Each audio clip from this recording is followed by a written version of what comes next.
दोस्तों अगर आप मेरे रेगुलर सब्सक्राइबर हैं तो ये तो आपको पता ही होगा कि पेमेंट सेटलमेंट एक्ट 2007 और 138 एनआई चेक बाउंस केसेस दोनों केस सिनारियों में एक ही तरह का जो है सज़ा का प्रावधान होता है और रूल्स और रेगुलेशन जो है लगभग दोस्तों सेम ही होता है। मतलब यहाँ पे भी जो सज़ा ये होता है कि मैक्सिमम 2 साल तक का जेल प्लस जो टोटल आउटस्टैंडिंग अमाउंट है उसका डबल का जो पेनल्टी होता है दोनों सिनारियों में, चाहे आपका चेक बाउंस हुआ है, चाहे आपको ईसीएस या फिर ऑटो डेबिट या फिर एसआई बाउंस हुआ है। लेकिन दोस्तों यहाँ पे सवाल ये आता है कि बैंक या फिर एनबीएफसी कितने दिन के अंदर आपके खिलाफ केस कर सकता है। जब आपका ऑटो डेबिट या फिर चेक बाउंस हुआ है उस दिन से लेकर कितने दिन तक का समय रहता है, या फिर ऐसा कोई समय रहता है कि नहीं रहता, मतलब बैंक चाहे कभी भी आपके खिलाफ केस कर सकते हैं। वो सारे डाउट जो इस वीडियो में मैं एक्सप्लेन करने वाला हूँ क्योंकि दोस्तों ऐसे बहुत सारे जो है कस्टमर होते हैं जिनको ये इन्फॉर्मेशन पता ही नहीं होता, जिसके चलते अननेसेसरी जो है पैनिक करता है, या फिर ऐसा भी होता है कि वो उसको इग्नोर ही कर देता है कि भाई इसको इग्नोर कर देता है, कुछ नहीं होगा।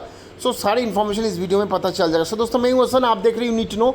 वीडियो में आगे जाने से पहले आपसे रिक्वेस्ट है, चैनल में नए हो तो चैनल को जरूर सब्सक्राइब करिए, साथ ही साथ वीडियो का अगर कंटेंट अच्छा लगता है तो लाइक बटन को जरूर प्रेस करिएगा। तो चलिए दोस्तों बात करते हैं मेन टॉपिक के ऊपर। देखिए दोस्तों सबसे पहले प्रोसेस समझ लीजिए। सबसे पहले प्रोसेस ये होता है, अगर आपका मतलब कोई चेक बाउंस हो गया या फिर ईसीएस बाउंस हो गया तो बैंक जैसे ही इन्फॉर्मेशन उस लेंडर को या फिर उस बैंक के पास पहुंचता है जिसने आपको लोन दिया है, वो क्या करता है, आपको एक नोटिस जारी करता है ये बोल के कि आपका इतना अमाउंट का जो मतलब चेक था या फिर आपका ऑटो डेबिट था वो बाउंस हो गया ड्यू टू इनसफिशिएंट फंड। सो आप जो है ये अमाउंट पे कर दीजिए, ऑल्टरनेटिव पेमेंट होएगा, मतलब कैश के थ्रू या फिर ऑनलाइन आप जो है पेमेंट कर दीजिए। और यहाँ पे आपको 15 दिन का जो है समय दिया जाता है पेमेंट करने के लिए।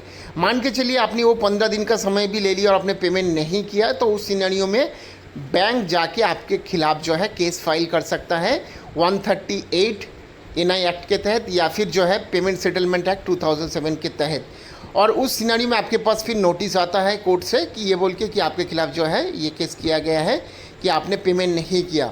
सो उस नोटिस को अगर आप इग्नोर कर देते हो, ऐसा नहीं कि आपके पास एक बार नोटिस है आपने इग्नोर कर दिया, हो सकता है आपके पास 2 बार 3 बार आपके पास सेम नोटिस है कोर्ट की तरफ से और आपने उसको इग्नोर कर दिया, तो उस सिनारियो में आपके खिलाफ जो है नॉन बेलेबल वारंट जारी हो सकता है ये बोल के कि आपने कोर्ट का जो है अवमानना किया है, तौहीन किया है, जिसके चलते आपके खिलाफ जो है नॉन बेलेबल वारंट निकल सकता है। सो यहाँ पे मैं आपको बता देना चाहूँगा, ऐसा अगर कोई नोटिस आता है और आपके पास पैसा नहीं है तो उस सिनारियो में आप कोशिश करिए कोई भी लोकल वकील से बात करके उस जो नोटिस को जो है रिप्लाई करने के लिए। इसको टोटल इग्नोर कर देते हो तो आपको जो है दिक्कत का सामना करना पड़ सकता है। सवाल आता है कि बैंक के पास क्या कोई भी टाइम रहता है, कभी भी आके जो है ये केस कर सकते हैं या फिर केस फाइल कर सकते हैं? नहीं, जैसे मैंने बताया कि 30 दिन का ही समय रहता है। जिस दिन आपका चेक बाउंस या फिर ऑटो डेबिट बाउंस हुआ है उस दिन से लेके 30 दिन के अंदर ही बैंक या फिर एनबीएफसी को आपको नोटिस भेजना होता है। अगर नोटिस नहीं भेजा है तो बैंक आपके खिलाफ कोई केस नहीं कर सकता। 30 दिन के बाद